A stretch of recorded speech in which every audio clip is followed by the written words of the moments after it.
தொகுதி பங்கீடு பேச்சுவார்த்தை தொடர்பாக டெல்லியில எதிர்க்கட்சி தலைவர் ராகுல் காந்தியை திமுக துணை பொதுச் செயலாளரும் எம்பியுமான கனிமொழி சந்திச்சு பேசியிருக்காங்க.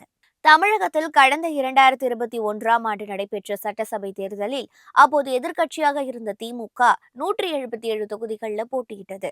காங்கிரஸ் கட்சி 25 தொகுதிகளில் போட்டியிட்டது. கடந்த தேர்தலில் திமுக கூட்டணியில் இடம்பெற்ற கட்சிகள் இந்த முறையும் இடம்பெற்று இருக்கு. கூடுதலாக நடிகர் கமலஹாசனின் மக்கள் நீதி மய்யமும் கைகோர்த்து இருக்கு.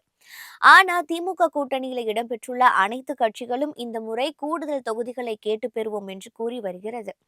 அது மட்டுமின்றி காங்கிரஸ் கட்சி ஒரு படி மேலே போய் ஆட்சி அதிகாரத்திலும் பங்கு வேண்டும் என போர்க்கொடி தூக்கி இருக்கு. இதனால் வெளிப்படையாக இன்னும் தொகுதி பங்கீடு பேச்சுவார்த்தை தொடங்கப்படவில்லை. இந்த நிலையில்தான் டெல்லி சென்றுள்ள திமுக துணை பொதுச் செயலாளர் கனிமொழி காங்கிரஸ் மூத்த தலைவர் ராகுல் காந்தியை சந்திச்சு பேச்சுவார்த்தை நடத்தி இருக்காங்க. இரு கட்சிகளிடையே தொகுதி பங்கீடு பேச்சு விரைவில் தொடங்க உள்ள நிலையில் இந்த சந்திப்பு முக்கியத்துவம் பெற்றிருக்கு.